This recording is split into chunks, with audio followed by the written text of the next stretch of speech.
Oui, on repart d'un dossier qui a eu son origine à Montréal. On vous en avait d'ailleurs abondamment parlé à l'époque. Cette pétition contre, on dit contre les Publisac. Si on voulait être précis dans le langage, là, il faudrait dire c'est une pétition contre la distribution universelle des Publisac.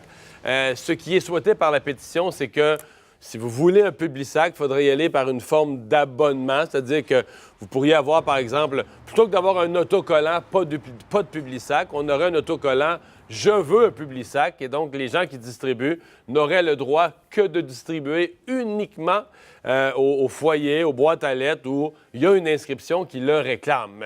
Chez Publisac, on dit évidemment, il n'y en aura pas assez, ça ne justifiera plus, c'est la mort du Publisac.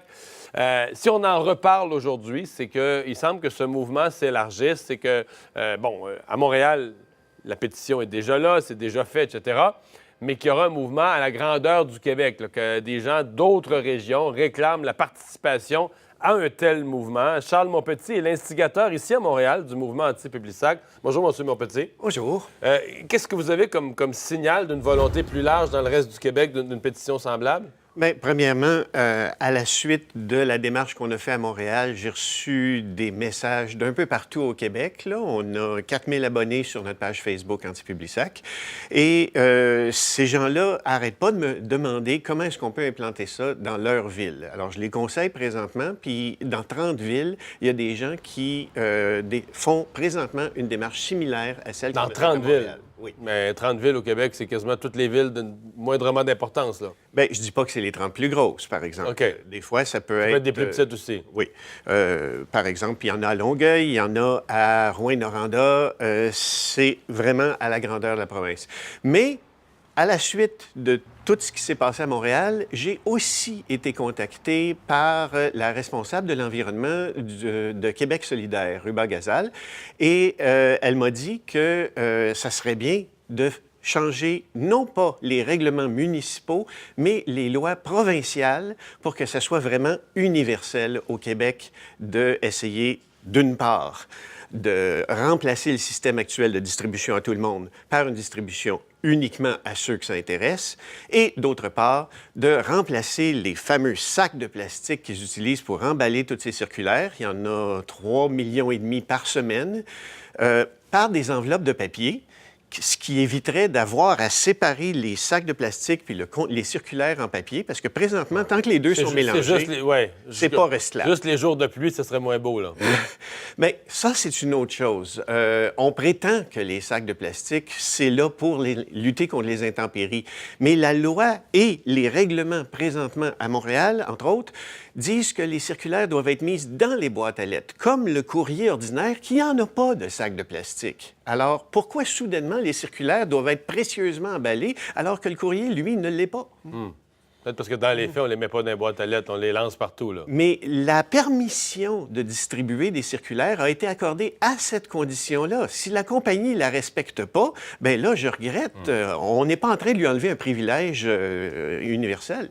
Il y a quelques objections quand même qui reviennent. Une de celles, parce que pour avoir pas mal parlé de ça, une de celles qui revient avec le plus d'inquiétude, c'est vraiment les hebdos, les journaux de quartier, où là, on est formel, on dit, regarde, là, on ne pourra pas se bâtir un réseau de distribution là, comme le Journal de Montréal, où déjà que tous les journaux en arrachent, déjà que tous les journaux sont à la scène près, puis il y en est mort plusieurs. On dit ça serait dans toutes les régions, dans toutes les petites villes du Québec, c'est la fin de l'hebdo de quartier, c'est la fin, le clou dans le cercueil du journal. Ça fait partie d'un dilemme pour vous? Vous en foutez des petits hebdos? Absolument pas. D'abord, premièrement, rappelons que ça continuerait d'être distribué à toutes les personnes qui en feraient la demande. Non, mais ça là-dessus, c'est pas vrai. Là. Le Publisac, tous les modèles disent il y en aurait plus assez, et ça serait plus faisable. Et je corrige ça aussi parce que les chiffres même de Publisac disent, jusqu'à récemment, là, c'est eux-mêmes qui l'affirmaient, 87 % des usagers veulent leur Publisac. Alors, ça veut dire qu'on va, sur un bloc de 10 résidences, on va leur en faire perdre une si on enlève la partie qui n'en veut pas. Une compagnie qui est plus capable de survivre parce qu'elle perd un client sur 10, je m'excuse, ça ne tient pas. Oui, je comprends, mais vous savez comme moi que c'est pas vrai. Là. Dans les faits, s'il faut avoir un autocollant pour avoir son Publisac, ils vont perdre la moitié de leur clientèle, ça scrape le modèle d'affaires, puis il n'y en aura plus. Là. Quand vous me dites, vous savez comme moi, c'est pas vrai, Ben, ça veut dire que on sait tous que la compagnie a menti, c'est ça que vous voulez dire? Je sais pas que le... Si elle ment en disant ce chiffre-là... Non, parce que je veux juste qu'on ait... Je comprends, mais je veux pas... Juste qu'on ait une discussion sérieuse sur l'avenir des hebdos, puis là, vous me dites, ça ne changera rien. Non, ça va changer tout, ça va changer le modèle d'affaires, puis moi, j'ai des gens, des petits... Moi, je comprends qu'on ne veuille pas mettre tout ce papier-là sur... Moi, je suis sensible à ça. En même temps, je me dis, oups, la mort de tous les hebdos, c'est un gros coup, il faut y penser. C'est juste ça, mon point, là. Bien, je ne crois pas qu'on peut croire à la mort de tous les hebdos quand cette affirmation-là vient précisément de la compagnie qui nous a menti sur le chiffre de distribution en premier lieu. D'autre part, le déclin de la presse écrite en général existe depuis très longtemps et on ne peut pas le mettre entièrement sur le dos d'un mouvement écologique qui veut réduire le problème des Publisac et des autres circulaires, c'est pas juste Publisac, au Québec. Le fait de vouloir remplacer des sacs de plastique par des enveloppes de papier pour que ça soit recyclable, alors que tant que c'est mélangé, c'est pas recyclable, c'est un mouvement écologique qui n'a rien à voir avec les hebdos. Ah, tout à fait. Alors, si Publisac... Votre motivation n'a rien à voir avec les hebdos. Parfois, par contre, on pose des gestes qui ont des dommages collatéraux, là, qu'on n'a pas prévus. Puis c'est pour ça que le législateur, lui, doit essayer de tout voir, là.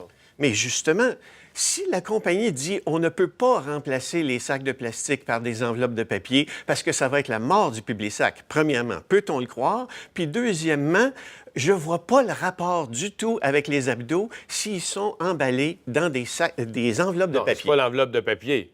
C'est la non-distribution, la distribution restreinte. C'est pas l'enveloppe de papier, c'est la distribution restreinte qui fait que le modèle Publisac tel qu'on connaît n'existera plus, donc la distribution des hebdos ne sera plus à toutes les portes.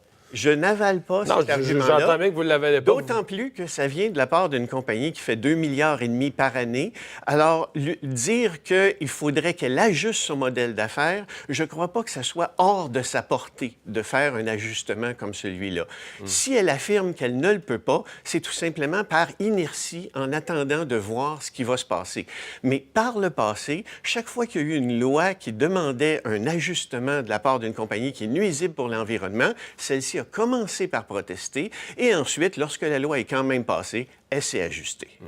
Est-ce que dans les régions, parce qu'on dit qu'il y a des gens qui veulent faire signer des pétitions, est-ce qu'on parle d'une pétition qui pourrait s'adresser à l'Assemblée nationale, une pétition, dans le fond, qui demande à l'Assemblée nationale une réglementation pour l'ensemble du Québec? Est-ce qu'on vise une telle pétition? On fait plus que la viser. La pétition en question est déjà sur le site de l'Assemblée nationale. OK, elle est en ligne à l'heure actuelle. Depuis une journée et demie, et elle a déjà, en une journée et demie, eu une performance supérieure à la plupart des autres pétitions qui sont sur le site. On est rendu à 1100 signatures récoltées en 36 heures.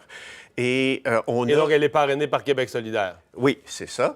Et on a jusqu'au 10 juillet pour continuer de la remplir. Alors, si ça a performé de même en une journée et demie, je pense que ça va devenir une collection de signatures majeures.